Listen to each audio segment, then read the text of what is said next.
आपको ये सुनकर शौक लगेगा कि आईपीएल एक मजबूरी में चालू हुआ था, ना कि कोई सोची समझी प्लानिंग थी। और हम और आप तो ये सोचते हैं कि ये आईपीएल तो ललित मोदी की देन है। ना जी ना, ऐसा बिल्कुल नहीं है। इसके पीछे असली हाथ किसका है? सुभाष चंद्र जी का। जी हाँ, जी मीडिया के मालिक। और इसकी स्टार्टिंग हो गई थी 1978 में। जी हाँ, वो कैसे, जानने की कोशिश करेंगे इस वीडियो में आगे। तो ये घटना है 1978 की, जब क्रिकेट धीरे धीरे पॉपुलर हो रहा था दुनिया भर में। तो कुछ ऐसा होता है कि ऑस्ट्रेलिया में एक Australian television network 9 network company के जो मालिक हैं कैरी पाकर वो चाहते थे कि क्रिकेट के जो मीडिया राइट्स हैं वो उनको मिल जाएं। तो उन्होंने आईसीसी में अप्लाई किया। एक बार नहीं, कई बार अप्लाई किया, लेकिन हर बार आईसीसी ने उन्हें हर बार मना कर देती थी। और वो कहती थी कि आपको एक्सपीरियंस नहीं है, इसलिए हम मीडिया राइट आपको नहीं दे सकते। ऐसा होता भी है, लेकिन ये बात कैरी पाकर को माइंड कर गई। उन्होंने क्या किया, 1976 से 1977 के बीच चुपके से कुछ ऑस्ट्रेलियाई खिलाड़ियों क्रिकेटरों से बात करके उनसे मिलकर उन्होंने एक प्लान तैयार किया। उन्होंने उन सभी खिलाड़ियों से कहा कि भाई हम आपको 3 गुना सैलरी देंगे, आप हमारे लिए खेलो। उन्होंने वर्ल्ड सीरीज क्रिकेट की शुरुआत कर दी। इससे आईसीसी को बहुत बड़ा झटका लगा। ये तो एक कंपटीटर आ गया मार्केट में, एक कंपटीशन बढ़ जाएगा। तो आईसीसी ने क्या किया, उन्होंने सारे बोर्डों को बोला कि भाई अपने खिलाड़ियों को मना कर दे कि वो इस सीरीज में ना खेले। तो हुआ क्या, ऑस्ट्रेलिया के बोर्ड के जो खिलाड़ी थे, ऑस्ट्रेलिया ने मना कर दिया, इंग्लैंड वालों ने भी मना कर दिया, साउथ अफ्रीका ने भी मना कर दिया, लेकिन वेस्ट इंडीज़ वालों ने कहा भाई हम तो खेलेंगे। फिर इसके बाद क्या था, ये सीरीज स्टार्ट हुई। जब पैसा मिलने लगा और ये सीरीज चलने लगी, फिर वो खिलाड़ी भी आए जिन लोगों ने मना किया था, ऑस्ट्रेलिया, इंग्लैंड और साउथ अफ्रीका के। और ये सीरीज सुपर हिट हो रही थी। फिर क्या होना था, तो इससे आईसीसी की बहुत बेइज्जती और बदनामी हुई। उन सारे बोर्डों की बदनामी हुई जिन्होंने उन अपने खिलाड़ियों को मना किया था। कैरी पाकर ने सोचा कि आईसीसी को ज़्यादा परेशान करना ठीक नहीं है। उन्होंने आईसीसी के सामने एक प्रस्ताव रखा। उन्होंने कहा भाई जो भी मीडिया राइट्स हैं वह आप मुझे दे दो, और जो इस लीग में खिलाड़ी खेले हैं उनको आप वापस ले लो, और किसी भी प्रकार का प्रतिबंध नहीं लगाएंगे। और आईसीसी ने यह बात मान ली, और उसके बाद क्रिकेट जैसे होता है वैसे चलता रहा। अब आते हैं 2007 में आईपीएल पे। तो क्या हुआ कि सुभाष चंद्रा जी, जो जी मीडिया के मालिक हैं, ये भी चाहते थे कि मीडिया राइट मुझे मिल जाए। उन्होंने 2002 में अप्लाई किया, 4 में अप्लाई किया, 5 में लगे। तीनों बार इनको मना कर दिया गया। उनसे बोला गया कि आपको कोई एक्सपीरियंस नहीं है, इसलिए हम आपको मीडिया राइट्स नहीं दे सकते। उन्होंने राजनीति का भी सहारा लिया और उन्होंने कहा कि शरद पवार को बीसीसीआई प्रेसिडेंट बनवाने में मदद की, फिर भी इनको मीडिया राइट्स नहीं मिले। फिर उन्होंने ऐसा सोचा कि कुछ होने वाला नहीं है, मुझे मीडिया राइट्स मिलने वाले नहीं हैं।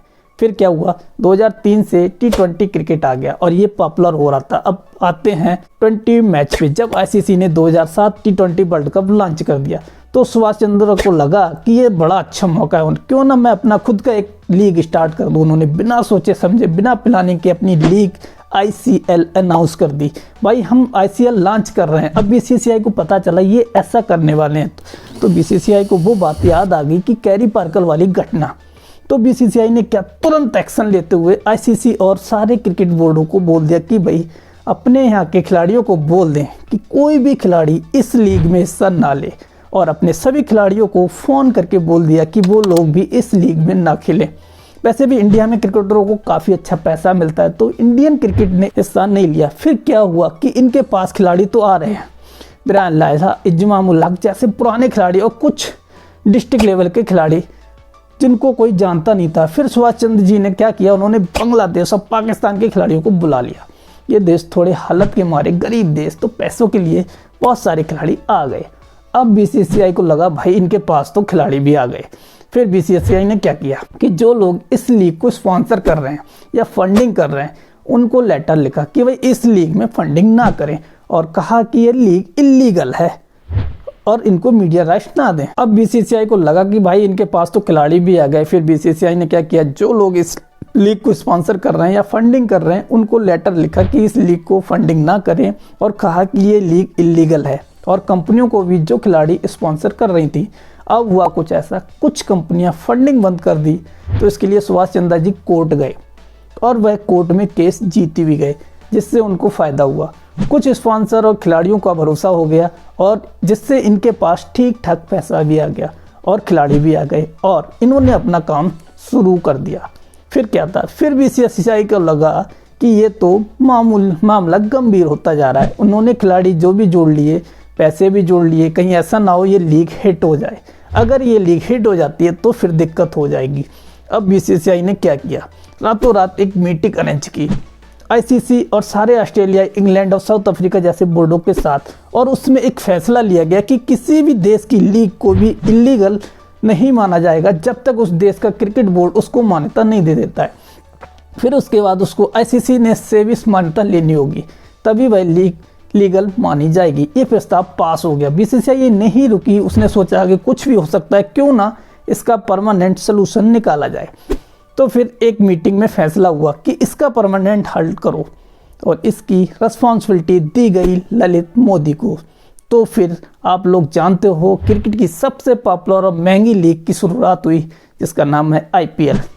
23 सितंबर 2007 को आईपीएल लॉन्च किया गया। आईसीएल को काउंटर करने के लिए आईपीएल लॉन्च हुआ। तो आप सबको पता है कि फिर तो क्रिकेट का सारा प्रारूप ही बदल गया। बीसीसीआई भी मालामाल हुए, खिलाड़ियों को मोटा पैसा कमाने को मिला। फ़ायदा जो हुआ वो डिस्ट्रिक्ट लेवल पे खेलते थे और जो लोकल लेवल पे क्रिकेट खेलते थे उन सबको आईसीएल के 2009 में बीसीसीआई ने पूरा कर दी। उन्होंने एक प्रस्ताव रखा, जो भी खिलाड़ी आईसीएल में खेल रहे थे वो सभी आईपीएल में आ सकते हैं।